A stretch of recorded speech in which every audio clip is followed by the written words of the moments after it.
Welcome, ladies and gentlemen. Welcome to another edition of the Competition Plus Power Hour. Go ahead, share, like. If you're lingering in the background, subscribe to the show. We're going to have a good time here tonight. Going to be all me and the Monday Morning Racer. Lots of drag racing news to talk about. I mean, everything from the Triple Crown to, Spider-Man coming off the bike, not being so Spidey-like, and big wins by 2, 3, 4, 5 different people. That's big time news. And here we are for our peak news for the week. Big time stuff there, Lee, going on in the IHRA. Well, the IHRA, certainly big time things. I would say, stole the show this past weekend for sure, but that's not all the drag racing that was taking place in the diversity that is drag racing in the modern era that we look at right now. I was at Beach Bend Raceway Park there in Bowling Green, Kentucky for the NHRA National Hot Rod Reunion. That was a spectacular show in its own right. And then I know the Summer Nationals were taking place at Cordova Dragway there in Illinois. You also had drag racing taking place at Summit Motorsports Park there in Norwalk, Ohio. So NHRA drag racing, I know everyone is all absorbed with the NHRA Mission Food Series, and I understand that is the professional categories, but the fact of the matter is NHRA drag racing was certainly in full swing even this past weekend with the NHRA National Hot Rod Reunion there at Bowling Green, Beach Bend Raceway Park, and what was taking place in Division III there at Summit Motorsports Park in Norwalk, Ohio. So the Cavalcade of Stars was in full swing as well. Plenty of drag racing was taking place. Definitely. Yeah, there was a lot of good stuff going on. I think it was even, I think that was a Sportsman Series deal over there with all the sportsmen. Divisional and regional, yes. Divisional, regional. Really good stuff, man. A lot of great wins happened over there. Yeah, man, it's drag racing's full and running real strong right now.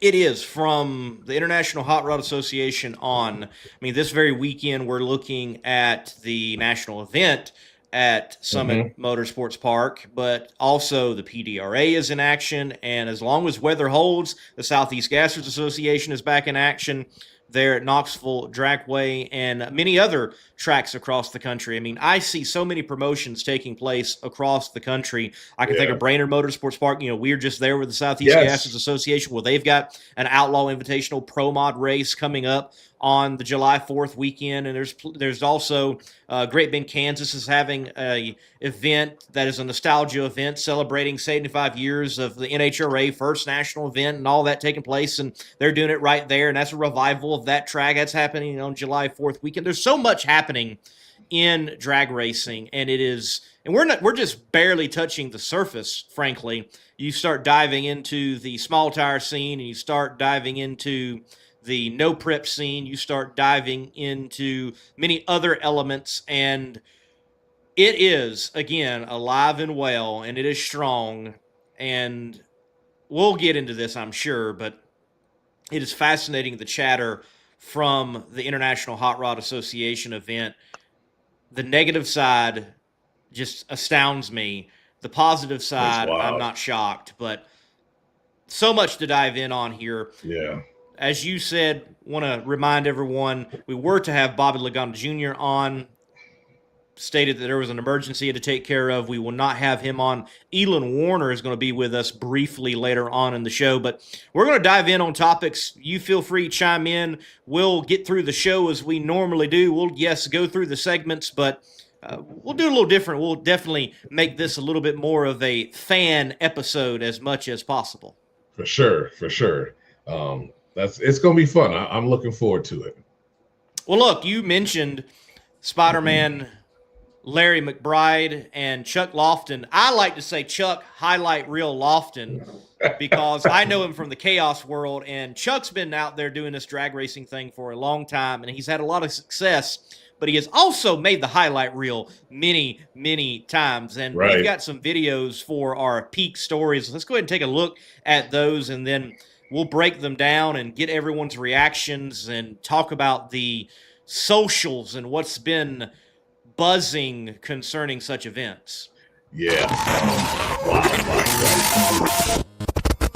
Thank you, Pete, for your assistance in the Competition Plus Power Hour and CompetitionPlus.com. Chuck Lofton there in the near lane, the left lane. Starts the wheelie, that McKinney fuel-altered chassis. He had the power to the strip. Certainly shades of Ryan Hill and Galop Motorsports Park, their first time outing for the International Hot Rod Association. Yeah, that was amazing. Super excited and happy that they're part of this series, and they don't fail us at all. They put on a show for sure. Fuel Altered's doing what Fuel Altereds do. Yes. I saw it at Bowling Green with the High Heaven Fuel Altered. He did it at the launch, though, and stood that thing straight up, even had it off all fours as a drag car. So, hey, be careful about that. But Chuck Lofton, through the lights, wheeling that thing. Chuck, highlight Lofton. Yeah, I love it. It's what they do, and I'm glad they're part of the show.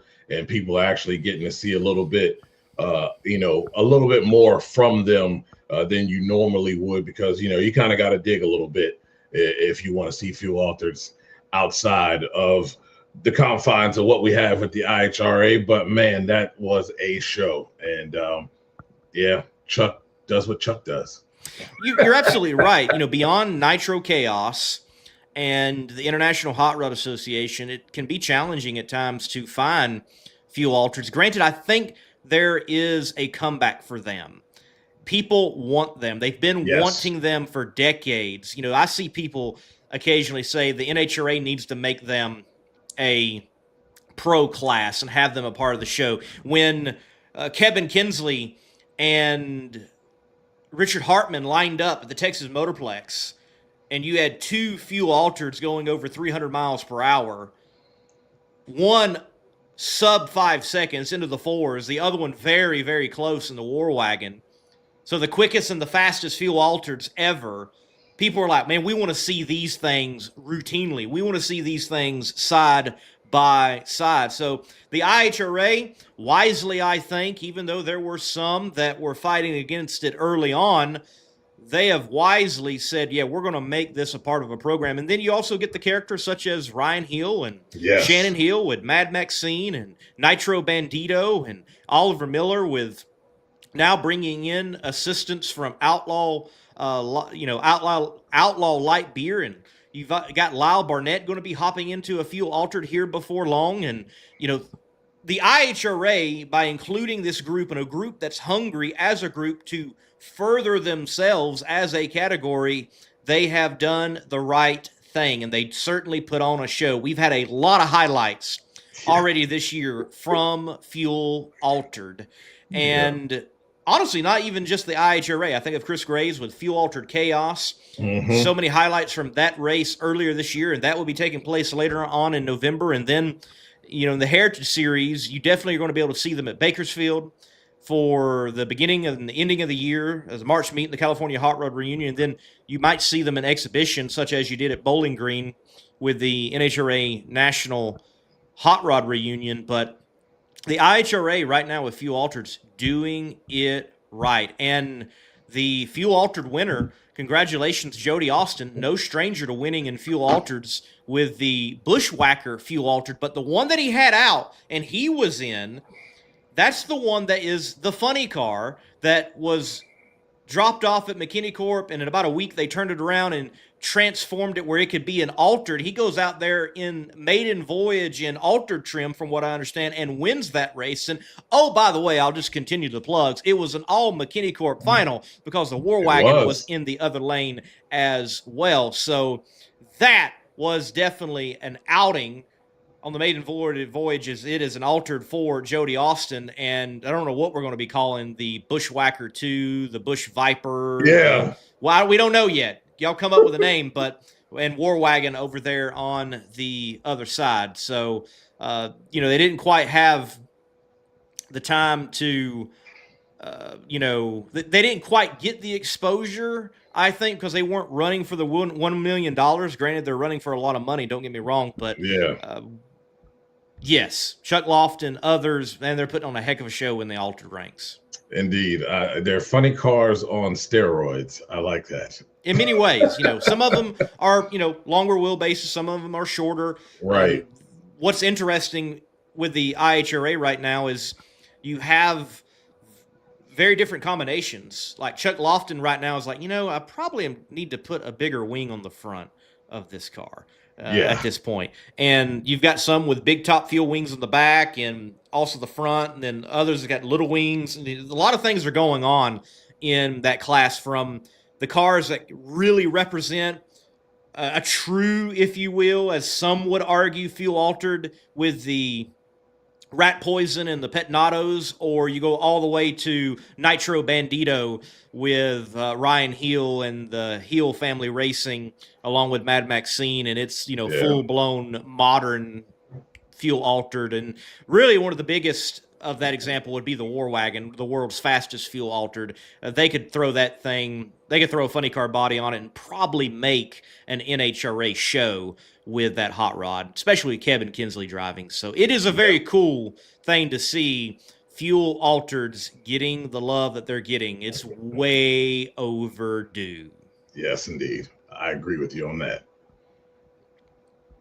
Well, we got maybe about 3 minutes till we get Elon Warner on. Chat with him briefly here on the Competition Plus Power Hour. Let's go ahead and take a look at the Larry McBride, Mr. Spider-Man video, and we'll get some thoughts on it, even with Elon. I mean, heck, that's a huge moment that went down. It was. With the IHRA. And across drag racing. Huge and shocking. Yes. Good at what they do. Here we go.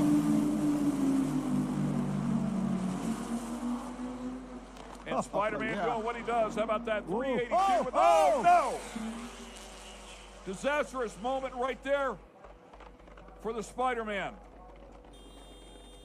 And he is moving, which is great news, of course. So dangerous for the rider, obviously. And it's also a dangerous moment for safety workers. Yeah. Look how that bike just kept rocketing on. That bike was flying. Scary moment here.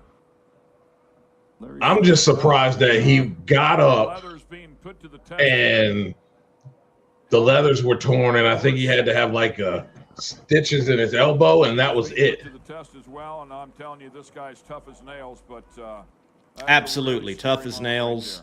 Glad he is up and okay. Safety is there. He's up. What a testament to these individuals that want to ride on these things. And also, got to give it to those who make the leathers for him to come out. Yes, banged up, but for what he went through, when you consider it, astounding. If it gets underneath a hand or an arm and it peels it back, and once it gets to the chest, it'll continue to peel him off of the bike. It's amazing how quickly the air gets under him like that. From the handlebar, he just cannot get there. I'm going to bail out here, and this is I'm not going to try to hang on anymore. And leathers did their job, helmet did their job. Darryl Cuttle, Larry Morgan down there to give him a hug right away. As you can see, he is standing, talking, and appears to be okay from everything that we can tell. Foley, our race director down there, there's a look at the bike as they had to retrieve that. What a wild moment. It is. There at National Trail. At the end of this race, and I wonder, like, is that something that they tell, is that something that is taught by bike riders to kind of, I wouldn't say go completely limp, but just allow the speed or whatever to take its course and not try to stiffen up or fight it. From what I understand, with riding a bike, whether street or in this situation, you want to get away from the weight of the bike, get away from the big metallic object that could come back. So, yeah, he probably was like, no longer need to ride this thing and get off of it, and because it's not coming back type of situation. Right. So, yes. Insane. Insane. And I think it's also insane what we've been hearing on the social feed. So we're going to take a break and get Elon on, and we'll take this time and plug Weldon High Performance. We were to have Bobby Lagana Jr. on, but emergency came up. We'll talk with Elon with a Norwalk preview and many other things here on the Competition Plus Power Hour. Thank you, Weldon High Performance. So, Peak, thank you. Thank you, Weldon High Performance, and we'll talk with Elon Warner next.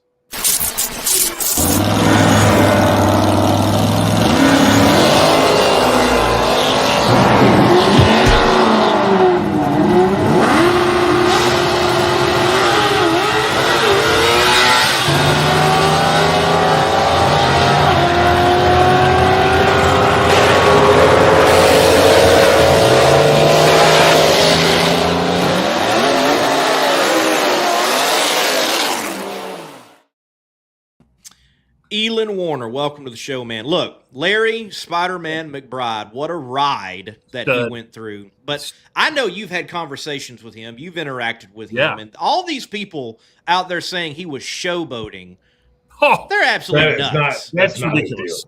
Anyone that says he was showboating or really did anything wrong is insane. Those bikes are moving so fast. And like you guys mentioned, when your hand just gets loose, the force that it's just knocking you off kilter. The fact that he didn't just immediately come off the bike is honestly kind of impressive. And I'm a big look in the background guy. Like when I see photos of cool moments, I always kind of look in the background. I don't know who he was racing, but that guy was totally fighting his own bike to keep it off the wall. And the fact that he didn't hit Larry is a testament to his riding skills, because Larry comes off his bike and then is immediately in that right lane. And, the other person got their bike stopped. And then also, Lee, you mentioned it, that motorcycle shooting down the track. I mean, kudos to IHRA's Safety Safari for not really probably doing what most people would do, which I'm sure their immediate instinct was, man, we got to get out on the track and help Larry. But they waited until that bike went by, because most likely, they're right there at the gap. If they would have just shot out immediately, like, oh my gosh, Larry's down, who knows what would have happened? Exactly. Yeah. But also the leathers, just amazing. Amazing. The fact that they held up like that, and just, I've seen my fair share of these motorcycle accidents. I was at Indy when Elmer Tritt passed away, and it just I wouldn't know what I would do in that situation, because like you guys are talking, you want to be limp, but then you start rolling. He's tried to stay on his back, I think, for a while, and then he starts rolling, and then you're rolling towards the guard wall. Mm-hmm. You want to hit it with your legs. You definitely don't want. I don't think you want to hit it with your head or your neck. I mean, that's just all the bad things that, I'm just so happy he's okay. And I mean, that's why those bikes are no joke. No joke. No joke. Yeah, it was a wild thing. But yeah, this online chatter about Larry showboating, just, tell me you don't know anything about drag racing by telling me you don't know anything about drag racing. Exactly. Him and his brother, the whole operation, are one big class act. I had an opportunity to work out of his trailer. He offered it to me, have a space to work out of at one of the Man Cup races that they raced at. And I got a chance to be close to the bike, watch him break it down, be there for warm-ups. He fed me. Like, there's nobody more professional about business than Spider-Man. So that's just garbage. I can't with y'all. I can't. Yeah, he's done more to advocate for that class, both how he handles his business, how he works with the other riders, how he gets them all on the same page, how he's worked with NHRA, and I'm sure it's cost him. He could have just been out there doing exhibition races and being, the main guy, but growing the class, getting other drivers out there, helping codify the class to make it safer for everybody. I think it's really, hats off to Larry for what he's done to just continue to raise the bar for that class. Yeah, no doubt. No doubt. Elon, we've got you on, and we're looking towards the national event for the National Hot Rod Association, in particular the Mission Food Series there at Summit Motorsports Park in Norwalk, Ohio. What do you got for us in particular? I'm actually already in Norwalk. So I actually got here today. It's a Flex Jet Factory Stock Showdown race. Big question in that class is, can Jonathan Algucci win 4 Flex Jet races in a row? Had a close race against Raymond Nash this past weekend.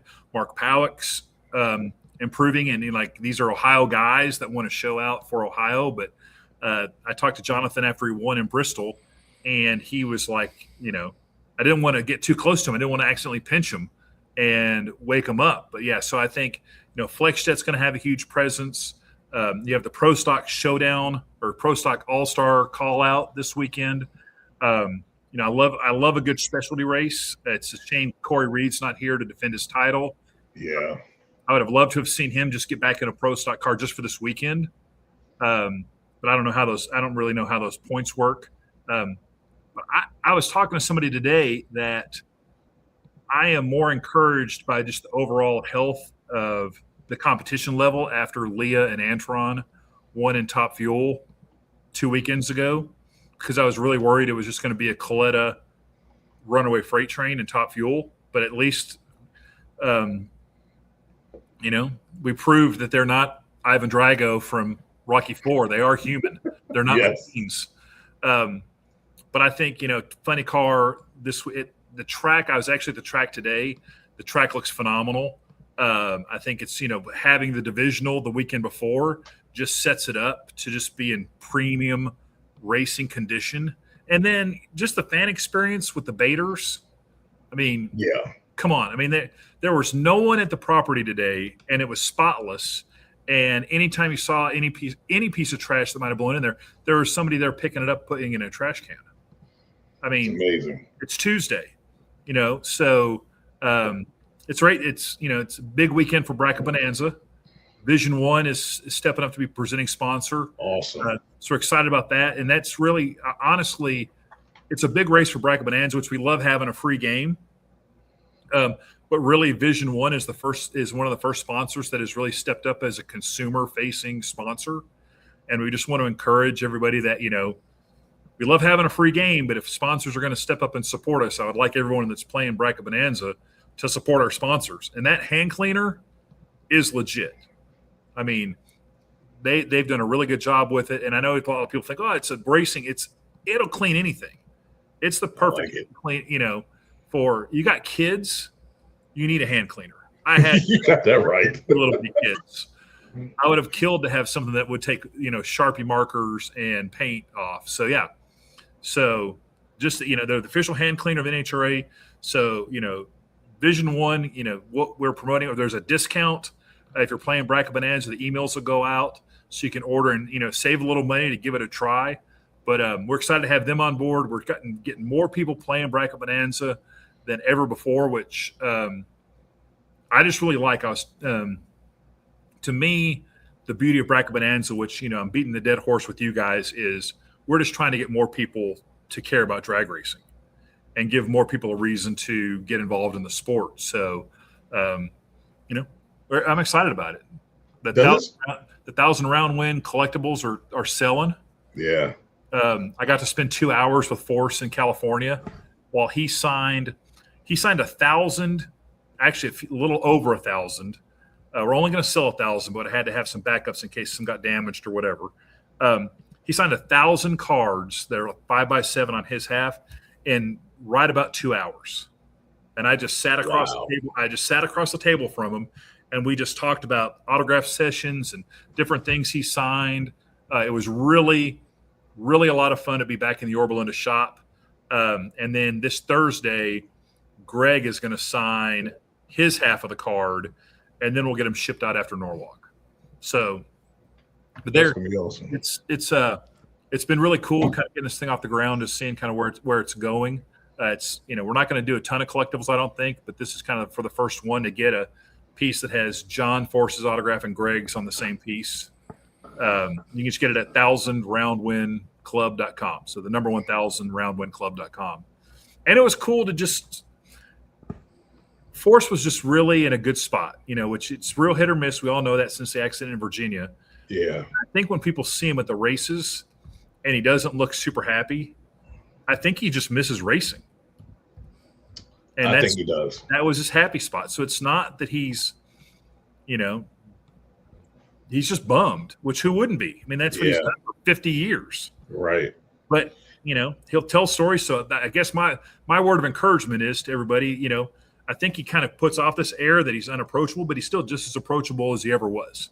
And he loves to talk. He loves to spend time with the fans. So he's out there signing autographs. And, honestly, I would take 85 or 90% of John Force versus 0% of John Force. Exactly. And while I was in Yorba Linda, I got a chance to talk to Lori, and just for whatever reason, I asked her about the first time John ever took her to a drag race. And I love Lori Force. Yeah, that's the 1000-round win piece right there. But she can never say she didn't know what she was getting into marrying John. Because the first time he took her to a drag race was at Orange County, and she was telling me the story. And he blew up, of course, caught on fire. She had to walk to the finish line. And when she got down there, he was all burned up, no eyebrows, hands all blistered, and his car's, basically completely burned to the ground. And all he's doing is talking about what the crew guys need to do to get the car back together. She'd given him a St. Christopher before that, and the St. Christopher burned off. Wow. So, that's crazy. I got that story for another little special project I'm working on. But yeah, so having the 1000-round win club kind of take off, and Ron Capps is the next man up, probably maybe 2027. And then there's a couple top fuel guys. Schumacher and Coletta are creeping up on him. Yeah. And I was a little worried about Doug making it, but I think the arrival of Mitch Coletta on the sportsman racing scene, I think will extend Doug's career a little bit because he likes being at the races with Mitch. Gotcha. So I think that'll help. And Tony's got a long-term deal with American Communication Specialist or whatever his sponsor is. Sorry, I don't know. Yeah, that's right. Yeah. So that could keep him out there if they can, get their program, continue moving in the right direction. Both those guys are right around 900 round wins. So that could be a 4 years from now endeavor. So yeah, that'll be cool. Looking at Drag Race Bracket Bonanza, and on the Not Bland show, we do the Drag Race Bracket Bonanza top 10. Looking at the top 10, are you surprised at some of the names that have just kind of hung in there? I look at Black NHRA 1 has been in that top 10 for most of the season. You look at O2 Plum, they're an 8. Yeah. That one has been in the top 10 for most of the season. This thing is not easy to pick every week. It is wild to see some of these names hanging around, moving up and down the ladder, but not out of the top 10, not out of the top 15. And I'll tell you where people are sustaining themselves. Obviously, they're backing the Coletta guys pretty heavily, and where we're starting to see some movement, particularly in funny car, is it's just kind of flattened out. Like there's not anyone dominant, so that kind of keeps the pack tight. But the emergence of Elite doing better is going to shuffle that up. And then the emergence of Matt Smith Racing and Pro Stock Motorcycle. Really, Pro Stock Motorcycle historically has been our, going back to a couple years ago when Gage was winning everything. It was very easy to have a very successful Pro Stock Motorcycle bracket, truly just picking based on qualifying position. And now you're seeing that change up a little bit. Same thing in Pro Stock Car. You're seeing more people move a little bit away from Dallas and Greg to Erica, the Stanfield, Aaron and Greg Stanfield, and now Matt Hartford. I mean, don't sleep on Matt Hartford. The guy's won 3 times this year. Yep. Don't sleep on Chad Green and Funny Car. I mean, that's the things we see in Bracket Bonanza when you kind of look at the numbers of, you can tell who people are strategically picking, and then people that are picking with their heart or picking with their head.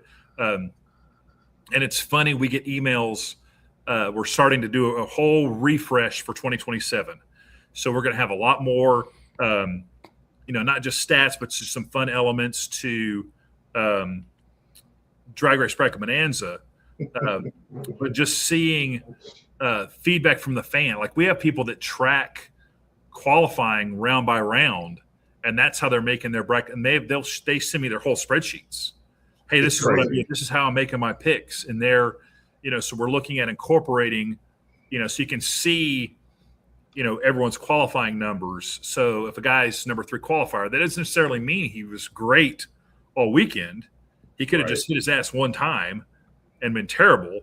And maybe Antron Brown went down the track 4 times, or, Erica Enders went down in Pro Stock 4 times, and Greg just, doing whatever. So I think we're gonna try to incorporate more of that, plus some cool daily games. We've got some ideas for things like that to just broaden it out, so it's not just a weekend kind of deal. And we've had great success with the Major Moments brackets this year. So next year we'll have some John Force centric brackets. The one that I'm super excited I've started kind of working on is a crew chief bracket, the 64 greatest crew chiefs. So I'm putting that would be good. I'm putting a call out, Lee, to you and Dujane to send me your favorite professional crew chiefs. Top funny car, pro stock motorcycle. Okay. And if you want to include a couple of sentences or help me put the picture in the frame, but I want to see a bracket that has 64 crew chiefs. That, again, I think it'll be a good conversation starter, but I think it's going to be hard to argue that ultimately you're going to get down to your final is going to be Alan Johnson versus Austin Coyle. I think so, yeah. But I want to let the people make the decision. Because right. I think, you can look at, okay, what about, I think there's some validity to some Pro Stock motorcycle crew chiefs. I think there's some validity to Dale Armstrong. I mean, what about if you get down to a semifinal, your final 4 is Dale Armstrong versus, Bernie Federley, Right. How do you bust up Jimmy Prock and Thomas Prock, Austin Coyle and Bernie Federley? Now, you've got, Neff as a crew chief. Where does he rank? I mean, you got Celsius World Championship. You got Fort, got all these things. I think a crew chief bracket could be super, super interesting. So that's something we're starting to lay the groundwork for. Yeah, that would be fun. That will be fun. Elon, look, thank you for what you're doing for the sport. There's some great things. The card, the 1,000 win card is a cool deal, and Drag Race Bracket Bonanza continues to keep moving forward and keeps us all, connected. And Dick LaHaye, another guy. I mean, but so was his daughter, Tim and Kim Richards. What are we doing? I mean, right? Ron Tobler, Warren Johnson. Right? Yep. So I start getting excited about it, especially since I really don't know anything about crew chiefs. This is the perfect deal because all I'm going to do is just start a fire and I'm just going to throw gasoline. I like it. I appreciate you guys having me on. Thanks for doing all you guys do to talk about everything from fuel alters to Top Fuel, and not just keeping it about the Mission Food Series, and just really kind of shining a light on the whole drag racing scene. So you guys take it easy, and I look forward to seeing you guys at a race down the road.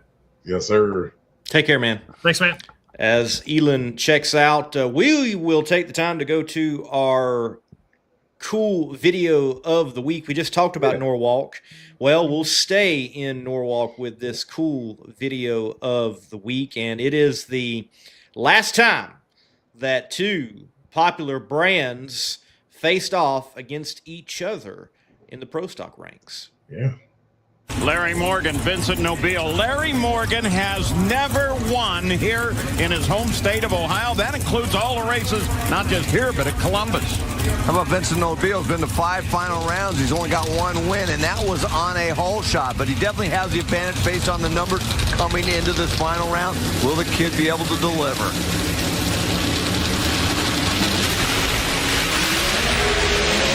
Big advantage to Vincent. Just what you expect. He came off the line well ahead of Larry Morgan. Had the great reaction time. Now has the win. 661, 208 miles an hour. Wow, this kid is terrific. He's the real deal. Larry was a little late and underpowered Vincent Nobile in the Dodge over the Ford. Last time Ford and Dodge faced off against each other in a final round there at Norwalk. I don't think we'll have that happen again and history be repeated. Granted, so Dave W., I've seen you in the comments. Was Vincent in the Mountain Motor category there at IHRA? And if he was, then Larry was over there obviously working with the IHRA. So those two competitors are still at it in many different ways in drag racing. Let's see. If I'm not mistaken, I thought he was. So he's getting it done over there in the Mountain Motor Pro Stock side. He was. So he was over there. Larry was over there. And they represent NHRA history. And what a cool video that was. We haven't seen something like that in a very long time in NHRA Pro Stock. That's for which sure. Ultimately, I think is one of the problems that NHRA Pro Stock actually has right now in its category. Nonetheless. What you gonna do? Right. Hey, if you're looking for an old Dodge Pro Stock or an old Ford Pro Stock, you might be able to find it on quartermileclassifieds.com. And anything modern and anything you need for the strip. Look, Facebook Marketplace, you'll go to that when you're looking for that furniture to flip. But if you want to turn on wind lights, you're going to find all that you need from quartermileclassifieds.com. QuartermileClassifieds.com is a new and easier alternative to online classified advertising. We make it a simple experience with $20 getting your car, hauler, engine, or parts listed for 2 weeks. If you want to make a bigger splash, we have VIP listings that provide even more exposure, including social media. On QuartermileClassifieds.com, you get up to 10 photos of video and up to 2,000 characters to deliver the message you need to make the sale. QuartermileClassifieds.com is a trusted classified ad partner of Competition Plus and the RoofTech Comp Eliminator Bonus Fund. Visit QuartermileClassifieds.com today. At this time, I think, Dugenais, let's go ahead and get out of the way our Vision 1 hand cleaner drag racing history flashback, and then we can dive back into some of the peak stories and the fan interaction and wrap the show up from there. Shout out we just met to him, saw him earlier taking on Pat Musey. Oh, there we go. Oh, that wasn't good. That's 60 cubic inches of explosion. Mike, what happened on this pass? Well, according to Troy, he broke a transmission on it just at the top of the gear change when the engine was at its peak. And boy, that thing just allowed to rev up and just fired all that fuel and nitrous in there. Ugh. Wow, big explosion out of that Camaro. Uh-oh, we got a problem with the 09 Stratus as Pat Musey is having problems getting that car going. Oh, man, that's going to be a tough break because Pat had a very good race car this weekend. Pat coming out of the number 4 qualifying spot. They're trying everything they can. Sounds like the starters are out on the thing. They're trying to rock the car to get the flywheel to engage in possibly another gear if there's like a tooth knock off that. Oh, he got started there. Well, their perseverance paid off because they were rocking that car and got the starter engaged and was able to get it started. But starter Rick Stewart's going to tell them to shorten that burnout because they're not going to want to hold up Ed Hoover any more than they have to. Very short burnout. Drama Meanwhile, Ed Hoover there at Summit Motorsports Park for Pat Musey. He's like, "Come on, hurry up!" Little drama here for Yeah, Rick Stewart's like, we got to get you in the beams. We got Like someone ready to go. The last time he went to semis at We're thankful Dave W. bringing us this Vision 1 hand cleaner drag racing history flashback, looking at Pat Musey in this lane and Hoover in this lane. Pre-staged, now we're staged. Look at Ed Hoover having to drive that car. And look at Musey go ahead and take the win. 608. Yeah, there might have been mechanical issues, but there was no How about it? driving wrong with issue, that bad power boy. issue How about Musey as a putting it together? 608 Just trying to get that car started. takes down the 613 quicker leaving Ed Hoover. No problem on the rack time this time for Pat. And how about this one? The number Pat taking down all these Camaros. I In know. a Dodge. 605, 238. This guy's Don't see that far much off, anymore. too. I don't even think there's a Dodge out there, period. No. Is the nitrous machine. Brad Personette with the big speed car is in the right lane.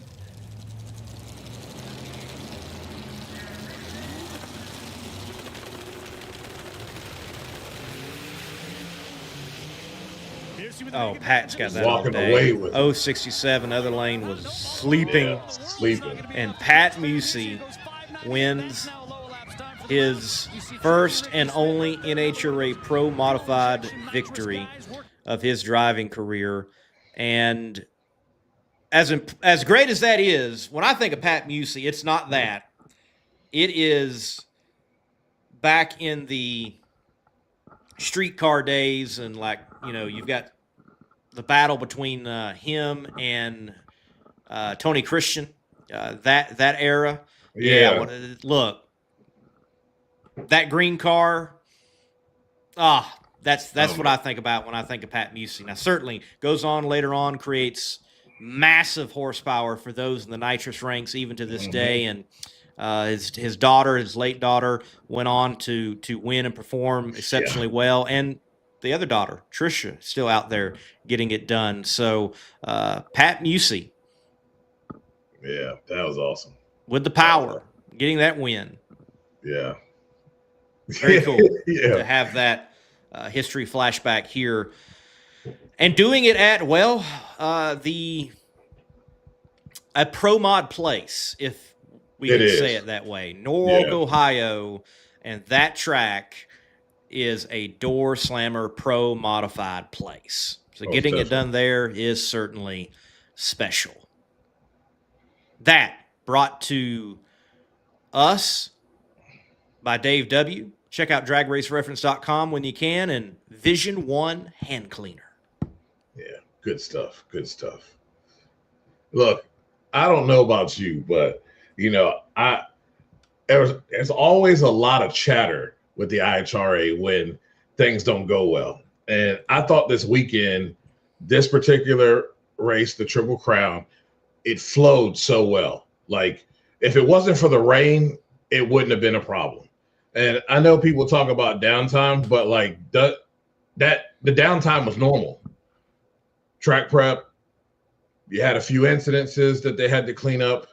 You know, some checks had to run the fog mat over a few times.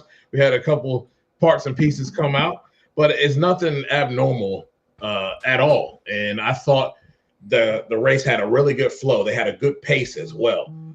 Definitely different from, I would say, race 3 of their regular season. So maybe they're figuring some things out and getting a little bit more comfortable, and probably the racers also doing a better job of getting turned around as well. So if they didn't have the rain, I think would have really been a nice show overall. But at the end of the day, for the rain, for them to still fight and get that thing in, I think it was a very, very good job by them. And it was a good show. It was a darn good show. I haven't seen much from the first Triple Crown event there at Dorana National Trail Raceway due to being at a track myself and working the weekend. But everything that I have seen on social media from the people that I think it matters, and that is people who attended, whether they're fan or racer, they have all made such statements that this is the best IHRA event yet, something like that, or that it was a solid event, or that it was a good event, and possibly the best crowd the IHRA has seen thus far. And I'm not shocked by that. This was the Triple Crown original date for this track. It's not a moved venue event. It's not a postponed and rescheduled or anything of that nature. This was the original date for this event, and from everything I can tell, it went very well. And the only people that have anything to say against it are those that just haven't bothered to attend an International Hot Rod Association event and don't seem to understand what is happening or going on in the world of drag racing over there. With the racers, the checks are being cashed. Racers are also happy that they are sticking to a schedule for the most part, and particular classes aren't being hung out to dry until the next day or the next week, and just, stay for the regional to wrap up your national event, even though you might not have wanted to run the regional. I wonder who I'm talking about there. But nonetheless, this was a good event. And, I mean, this is like IHRA event, what, 8? 10? Something like that? Somewhere around in there. Like in this whole revival and resurgence and bringing it all back online, they haven't had that many events under their belt. They really haven't. I feel like there is a natural maturation happening.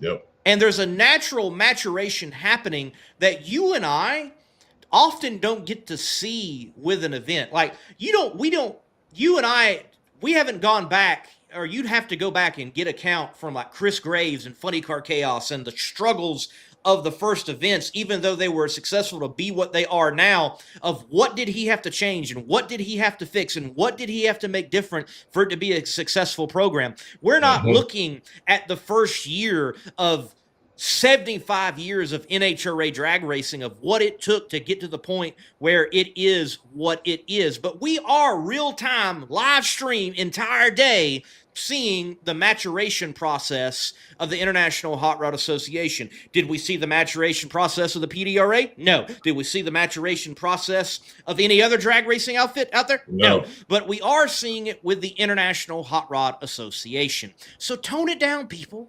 They're getting there. Exactly. And some of you haven't even gone there, and yet you're talking about it. Right. It's ridiculous. It really is ridiculous. I also have come to the realization that it's no different than what we have in other forms of sport, that some people are just pro whatever it is, and that's fine. But if you're pro something, you have no right to comment on anything else because your vision is skewed and you're biased. So of course you're not going to have much positive to say about a team, operation, organization that you don't care for. So we don't really care what you have to say because it's really not based on anything factual. It's all feeling, and I don't care about your feelings. Drag Racing Mayhem, budget doesn't overcome process and maturation for anybody. You can throw money at anything, and it doesn't overcome gelling, personnel, and things coming together. So you're speaking from someone that just hasn't been out there and run anything and been a part of it. I'll give you a prime example. I'll give you a really good example. The whole entire Daniel Snyder, Washington Commanders football team, Redskins era. That man threw money at this team, more money than he probably, any of us have seen in a lifetime at this football team, and he got no success. That's living proof. You got an even more modern example. Jerry Jones. This man's pockets are loaded. He's thrown more money at this football team than we see in a lifetime. Brought in all kinds of people, paid big bucks for a lot of folks and some big names. And what has this team done in the last 30 years? Nothing. So sure, right. You can have a whole bunch of money. That's great. Right. That's awesome. You can make it look good. It will shine and glisten. It's all polished. But deep down, it's a big fat jalopy. And it needs a lot of work. And that work has to continue to build into being something special. And that's what they're doing. Right. And they are building to that. Again, the racers are happy. And from the people that, when I read their account of being there, and I ask them, because I'm someone that has attended multiple IHRA events and covered multiple IHRA events, they're satisfied with the product.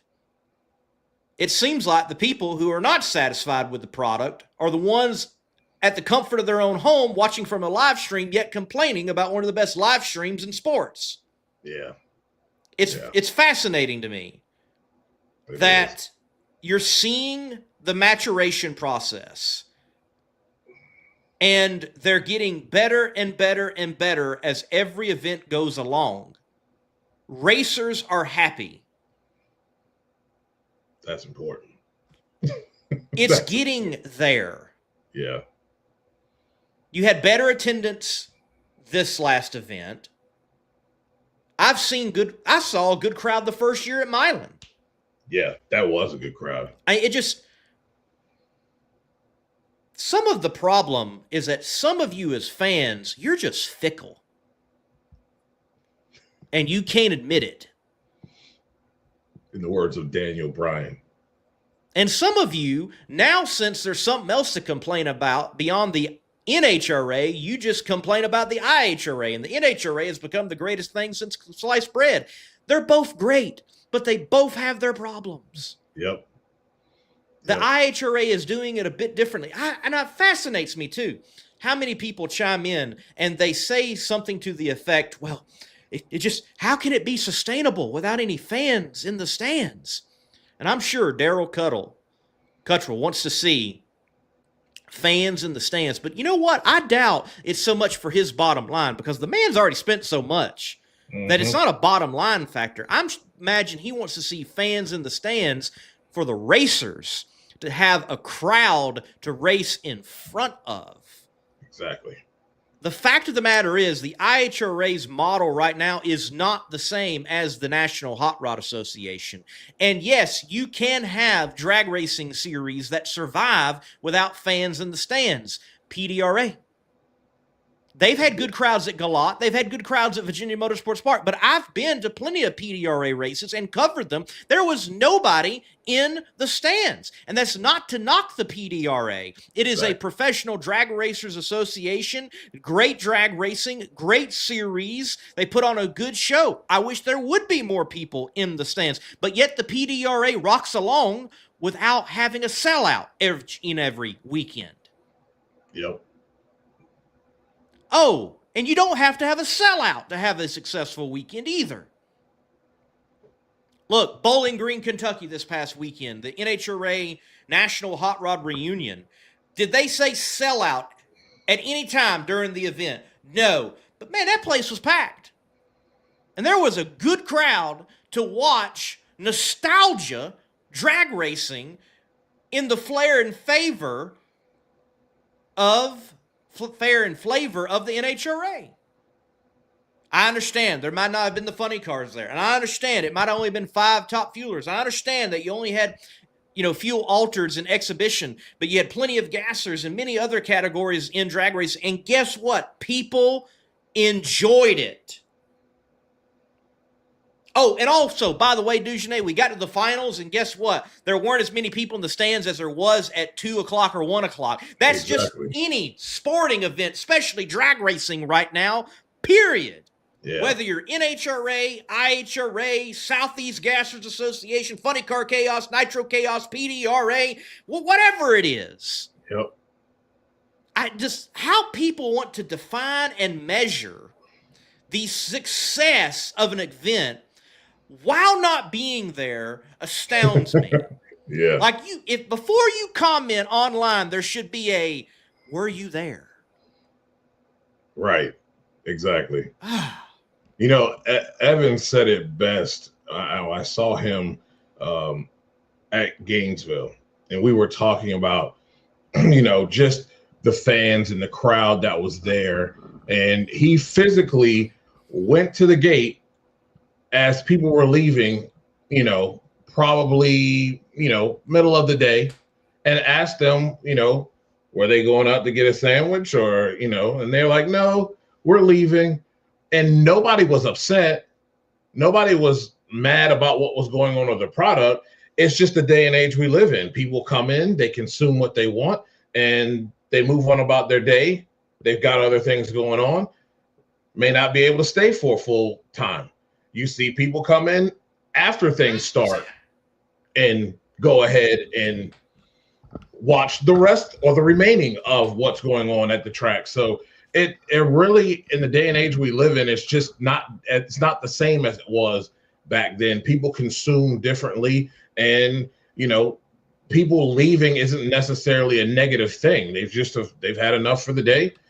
They may have young children, whatever the case may be, and they're leaving, but they leave happy, and that's really all that matters. Right. I don't know how many times. I mean, Dugenais,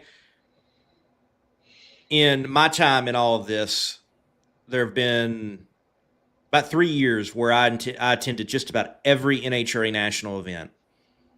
And across the country, I would see well-attended events, sellouts, and then some that weren't that well-attended from Thursday, Friday, Saturday to Sunday.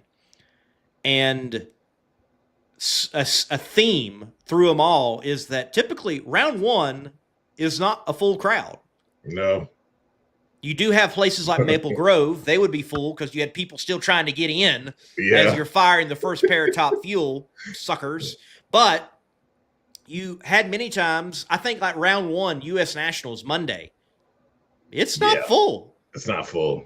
Now, by the time you get a little further into the day, it starts to fill out and fill up. But then you get to the finals and it looks like no one was there. Right. That's just how it is. That's how it is. They just had enough for the day. And I get that. I mean, like I said, we're in the era of 30-second reels. You know what I mean? And that's just the way people consume now. It's very short bursts. And life is a lot busier than it was 30 years ago. Yep. I mean, look, I still feel that drag racing needs to figure out how to fit it all in a 4-hour window. I think IHRA and NHRA could do less with more. I think all of that is still into play, but IHRA had a great event this past weekend. Indeed. And drag racers got paid better than they probably have ever been paid. Okay? Bruh. And 5 of them have an opportunity to win $1 million. Insane. Yes. Congratulations to those. And I believe that is Trip Tatum, Paul Lee. It's also Jason Harris. Party Taylor time. Deitch, Yep. and John DeFlorian. Yes. So, and look at that. Look at the people that could potentially win $1 million. Unexpected. It's Mountain Motor Pro Stock. Yes. Yeah. Put that in your pipe and smoke it 500 cubic inches. Yeah. Oh, and by the way, Pro Stock, and not NHRA version, but what you and I would mostly understand is factory stock with Taylor Deitch. Yeah. I mean, look, that kind of car, that kind of operation has a shot at $1 million. He might have the best chance of them all. I think so, too. I really do.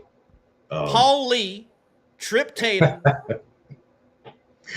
and then someone who also had a shot at – this is his moment for redemption. He had a shot at $1 million earlier in the year in the Drag Illustrated Winter Series. Yes. And he missed it. He might be the hungriest of all of them for that $1 million. And that's party time, Mr. Jason Harris. Yes, indeed. Yeah. It's gonna be fun. These next 2 are gonna be just phenomenal. They better be glad Phil Ez don't got a shot for the $1 million. Bro. Phil Ez just, if he shows up to a race, he's got to have a problem. He's likely going to win. To not win it, right now. So, exactly. Look, and then we got to close the show, I know. But then all these people saying, well, look at the NHRA cars performing. Folks, whoa, hold on. Paul Lee is part-time over in the NHRA. Mm-hmm. Trip Tatum, oh, by the way, Trip Tatum's been at like every IHRA event. Yeah. Maybe not with his car, but he's been at like every one of them, hanging out, being with a team, this and that person. He's been at them like all of them. See him floating around, waiting for the opportunity to go run his car. And then you got Mike Salinas returns, not first to the NHRA, right? But the IHRA. Oh man! Let's read between the lines on that one. Yeah. And you have father-daughter face-off That was pretty cool. That was But pretty you got cool. two.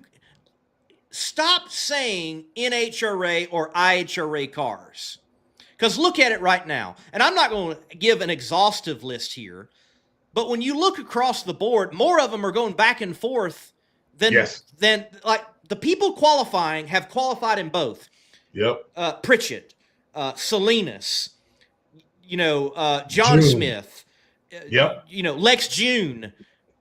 I mean, you could keep going on and on. Like these are top fuel cars. These are nitro funny cars. They're not IHRA or NHRA cars. They're drag cars. Nitro Joe Morris has qualified. I mean, yeah.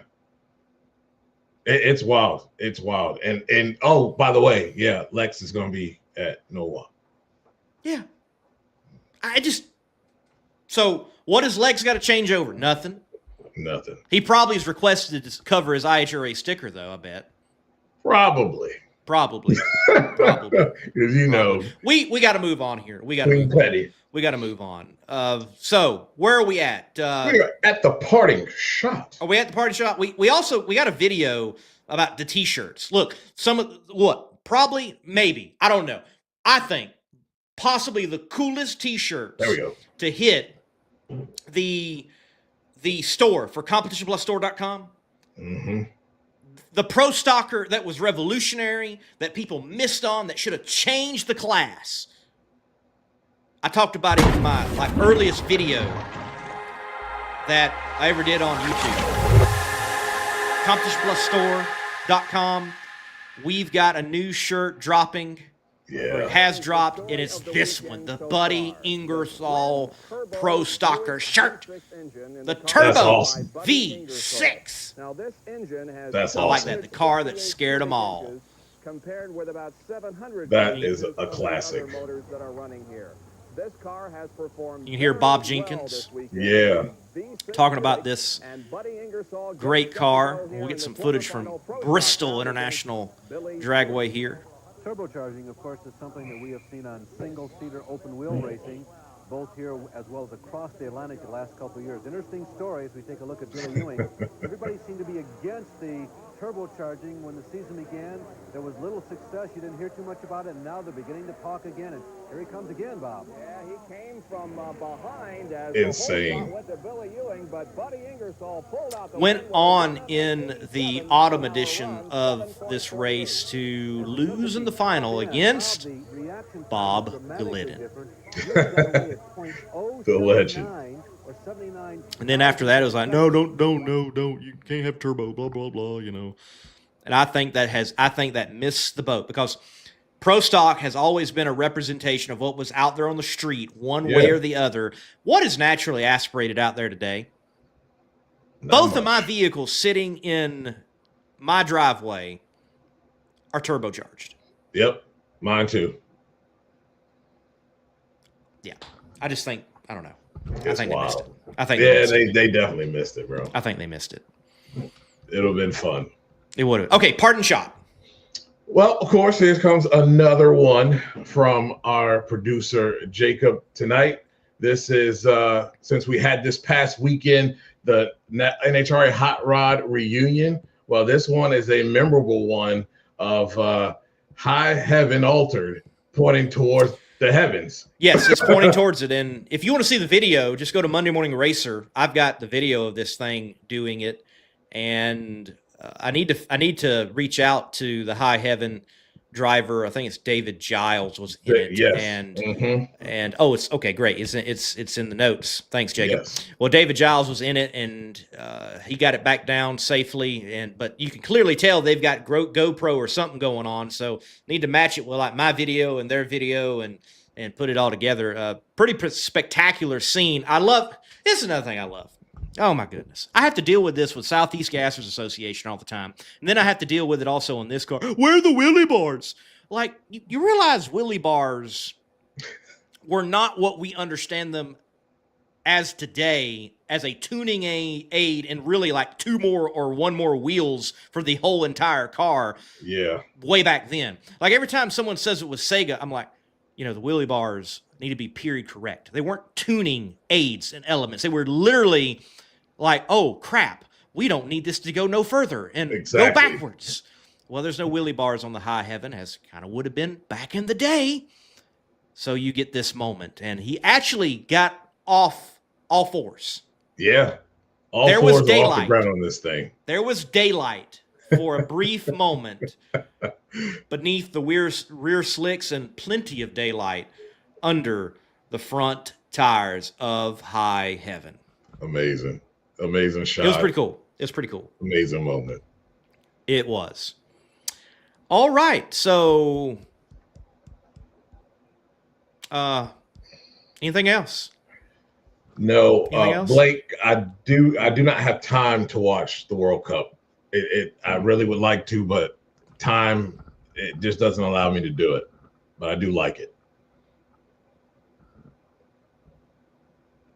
I think that's the true piece of Americana baseball, is that World Cup really brings a lot of people together. A friend of mine, Rob Brown, talked about how there were Japanese people eating brisket for the first time. So glad that we could bring them to the joys of that. Yes. And so there's a possibility, or it is scheduled, I love this, that like England is going to be playing the United States of America in Philadelphia on July 4th. Yeah. Yes. Yeah. Somebody had some forethought. Yeah. And I love it. That's fantastic. I love it. I hope we come out on that day with England like we came out against Canada after they booed the national anthem. In hockey like 2 years ago. I hope it's like that. Yeah, me too. Like, hey, reminder. Someone ought to bring some tea. Throw it over. I know it's not Boston. I know that. I get that. But I mean. But still. Yeah. Close enough. Yeah. Folks, thank you for tuning in. Great weekend of drag racing for the International Hot Rod Association. And look, a great weekend of drag racing for the NHRA. You had the NHRA National Hot Rod Reunion. And by the way, that is more than drag racing. Like, they have, the top 25 cars that are there, and they award cars, hot rods, in a car show at this great historic facility that is idyllic in every sense of the word. And it is somewhere you need to go pay a visit and enjoy a nostalgia drag race there. And let me make a plea also. Let me make a plea here. If you are out there and you have a front engine dragster that fits the Heritage Series rules, lay it all aside and get back together on the program for the survivability of the entire class. Nothing wrong to have this program and that program, but there are certain times and certain events come together and work it out. Now, I understand also that this past weekend, Cordova and the Summer Nationals, for about 4 years now, that has traditionally been a Funny Car Chaos date. Even Nitro Chaos has been involved, but that has been moved and there was a vacancy and promoters booked. So be it. But as we look towards 2027, guys, if you've got a nostalgia top fuel car that fits Heritage Series rules, let's get all the camps together and unify and do something good for the class. I think the time is right. People want fuel alters. People want nostalgia. People want drag racing that way. And I think front engine top fuel does offer something that is a bit different in drag racing, because you've got that small tire with all that power in a platform that has been shown to not be the greatest platform to create power and to get down in ET, but yet puts on a good show. So get it together. Agreed. Amen to that. All right, we need to be done. Thank you, everybody. Yeah. Thank you, Elon. You've got a show coming up later. Dave W. is going to be on, breaking down the International Hot Rod Association show that was the first Triple Crown event. Yeah, it's going to be fun. It's going to be fun. To everyone, thank you. Anything else, Jacob? We missing anything? Got anything else? We're good? Cool. We're good. All right. Well, thank you.